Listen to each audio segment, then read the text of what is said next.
Good morning, everyone. Today we'll start with the new topic of the reproduction chapter, that is the sexual reproduction.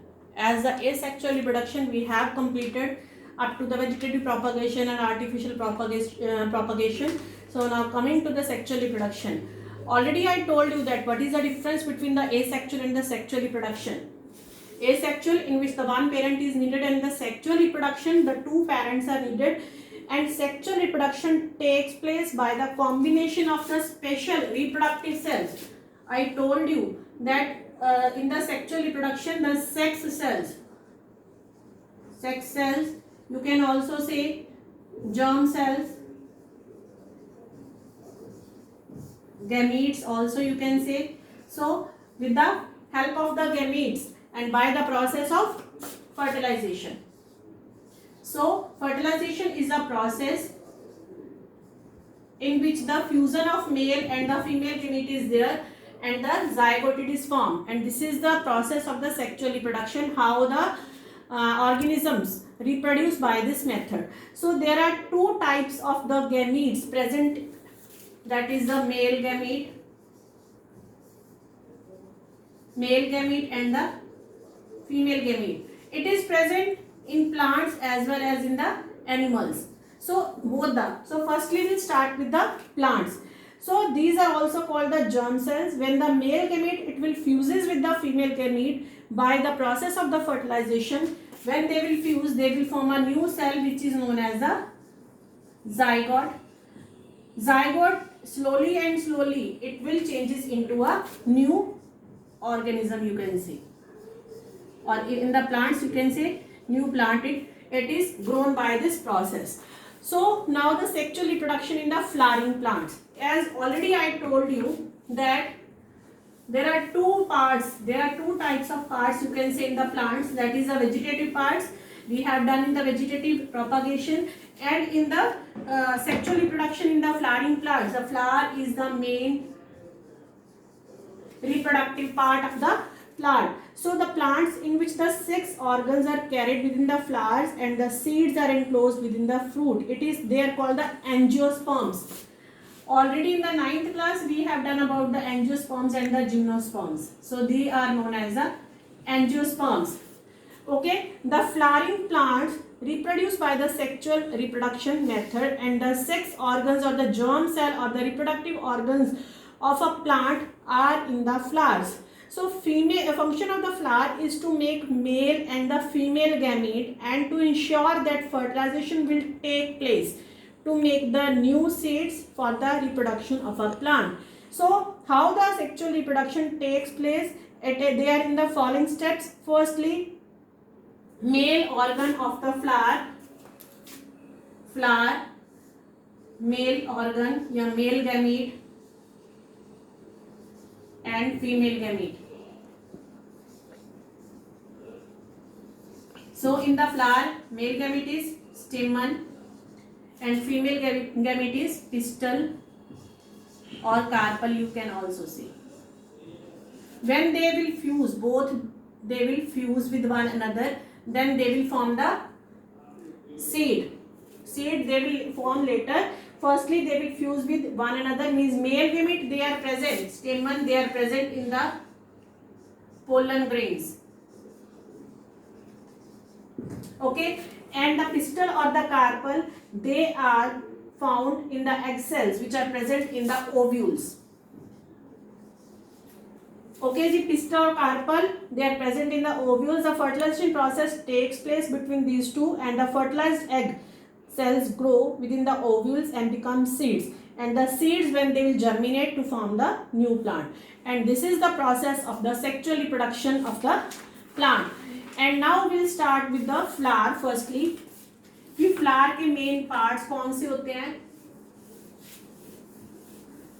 Somewhat I will draw also the diagram of the flower.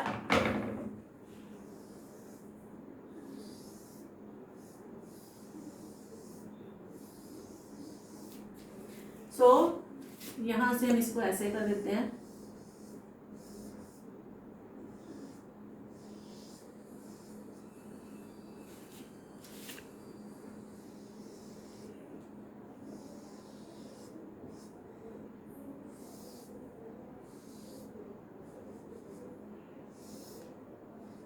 बेटे थोड़ी सी रफली diagram मैं बना रही हूँ, you must see in the book also.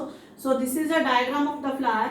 They are the main parts of the flower are the receptacle, sepals, petals, stamen and the carpel. Receptacle क्या होता है बेटे? That is the base of the flower in which all the parts of the flower are attached. This is known as the receptacle. Okay, the colored part are known as the petals. These green flower मतलब leaves like structure, they are known as the sepals. So ये हो गए. फिर हमने किया male part, that is the, यहाँ पे ये हम एंथर लेते हैं, इसके अंदर होता है स्टेमन, and female part that is pistol. ये बेटे होता है एक्चुअली में स्टिग्मा. इस पूरे को पिस्टल बोलते हैं, मतलब इस पूरे को हम पिस्टल बोल देते हैं. Stigma, style, ovary.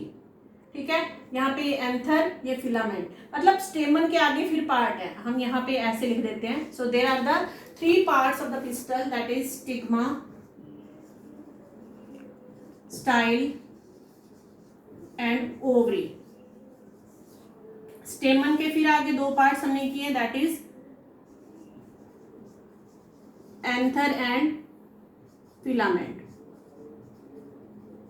ठीक है, तो हम मेन पार्ट्स में तुम्हें बता रही हूँ. So sepals, they are the green leaf like parts. Petals the coloured part. Functions क्या सेपल्स का? To protect the flower. ये क्या करते हैं? फ्लावर को प्रोटेक्ट करते हैं in the initial stages when it is form in the form of the bud. Petals क्या करती हैं बेटे? Petals are the coloured part of the flower and they are taken together, they are known as the Corolla. अगर सारी पत्तियों को इकट्ठा कर दे करोला बोलते हैं. इसी तरह से इनकी सारी पत्तियों को हम क्या कहते हैं? कैलक्स बोलते हैं. पेटल्स का काम क्या है बेटे? ये अट्रैक्ट करते हैं पॉलिनेशन के लिए. Function of the petals is to attract the insects for the pollination so that the reproduction process will be done. Then stamen, it is already known that is the male reproductive organ, and the carpel और the pistil, it is the female reproductive organ. अब flower में बेटे sex cell, मैंने sex organs तुम्हें बता दिया. स्टेमन और जो कार्पल्स हैं, फ्लावर्स 2 तरह के होते हैं, unisexual and the bisexual. Unisexual का मतलब क्या है बेटे? यूनिसेक्चुअल, जिस फ्लावर में या तो स्टेमन होगा या पिस्टल होगा, they are the unisexual flower. और बाइसेक्चुअल, यूनिसेक्चुअल फ्लावर के हम पपाया एग्जांपल ले सकते हैं, पपाया. और एक होता है बेटे bisexual. In the bisexual both the reproductive organs they are present in bisexual flowers. जैसे हम कोई भी मस्टर्ड ले लेते हैं या हिबिस्कस ले लेते हैं, they are the bisexual flowers. Flower में जब रिप्रोडक्शन होती है बेटे, it takes place in the 2 processes. In the flowers 2 processes are there for the reproduction process to be completed. The first one, that is the pollination. One is the pollination. Second होता है बेटे fertilization. So pollination भी आगे 2 तरह की होती है, self pollination, cross pollination. Firstly, what do you mean by the pollination? The transfer of pollen grains. होता क्या है बेटे? एक्चुअली सपोज करो, ये मैंने थोड़ा सा ड्रॉ करती हूँ, ज्यादा नहीं. यहाँ पे ये एंथर है, ये फिलामेंट है. एंथर के बीच में पॉलन ग्रेन्स होते हैं. ठीक है, ये जो डॉटेड, मैंने तुम्हें कभी देखा हो फ्लावर तोड़ा तो उसमें येलो कलर के ना कुछ वो आते हैं ब्रीक ब्रीक से. ठीक है, so they are the pollen grains. So जब ये पॉलन ग्रेन्स स्टिग्मा के ऊपर जाते हैं, मतलब ये हमने पूरा ले लिया पिस्टल, इसका जो ऊपर पार्ट होता है which is the sticky part, यहाँ पे आना होता है. तो pollen grains when transfer to the stigma, वहां पे जाके स्टिक हो जाते हैं. Then transfer of the pollen grains from the anther of the stamen, मतलब ये एंथर है, स्टेमन पूरे को बोल देते हैं. Transfer of pollen grains from the anther of the stamen to the stigma of the carpel. Carpel female reproductive organ. इस process को हम क्या कहते हैं बेटे? पॉलिनेशन. पॉलिनेशन जो मैंने सेल्फ और क्रॉस बताई है, वो क्या होती है कि सपोज करो एक ही फ्लावर में दोनों ही हमारे पास मतलब ऑर्गन्स है रिप्रोडक्टिव। सो जब सेम फ्लावर में होती है ये transfer of pollen grains, that is the self pollination. और अगर एक फ्लावर से दूसरे फ्लावर में होती है, मान लो यहाँ पे मैंने एक फ्लावर बनाया, ठीक है, यहीं पे एंथर है और यहीं पे स्टिग्मा है, तो यहाँ से अगर यहाँ पे होती है that is a self pollination. अगर एक से दूसरे फ्लावर में होती है तो that is the cross pollination. So cross pollination और सेल्फ पॉलिनेशन में क्या होता है कि पॉलन ग्रेन्स ट्रांसफर हो जाते हैं, और जब पॉलन ग्रेन्स ट्रांसफर होते हैं तभी जाके फर्टिलाइजेशन प्रोसेस होता है। सो this is the first stage of the sexual reproduction in the plants. Now जब पॉलन ग्रेन्स ट्रांसफर हो गए तो क्या होता है बेटे, हम यहाँ पे स्टिग्मा बना रहे हैं,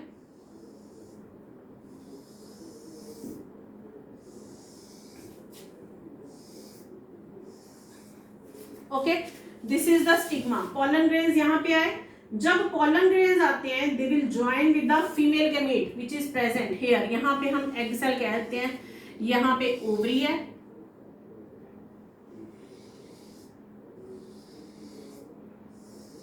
ठीक है, ओवरी में ये ओव्यूल्स है, ओव्यूल्स के बीच में एग सेल होते हैं, ठीक है।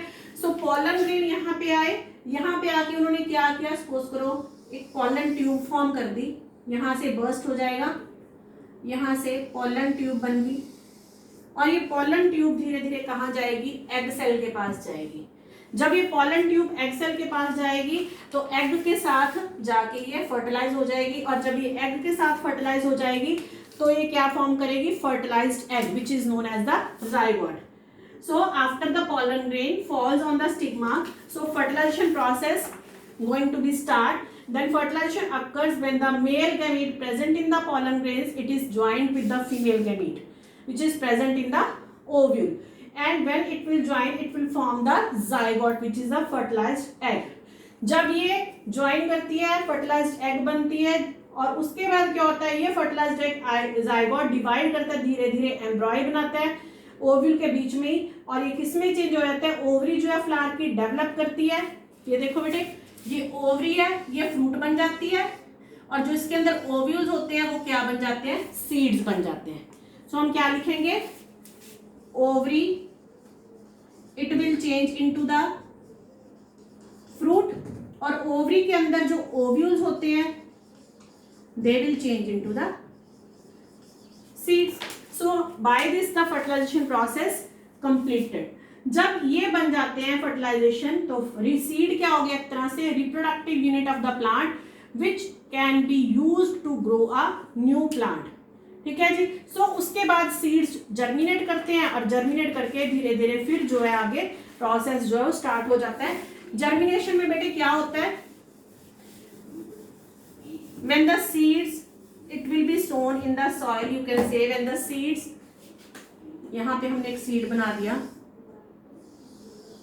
ठीक है, इस सीड्स में से धीरे धीरे क्या आना शुरू हो जाता है, एक रेडिकल नीचे की ओर पे, और एक क्या आ जाता है, plumule. This is a radical and this is a plumule. Radical convert हो जाती है रूट्स में, और ये धीरे धीरे शूट्स में कन्वर्ट हो जाती है, शूट्स में मतलब लीव्स वगैरह बनने शुरू हो जाते हैं। And by this the sexual reproduction will again grow into a new plant और the new organism, you can say. So that's all about the sexual reproduction in the plants. ज़्यादा मुश्किल नहीं है ये, and after this we have only one topic with us to left, that is the sexual reproduction in the humans, and that we will do tomorrow. Okay ji, thanks.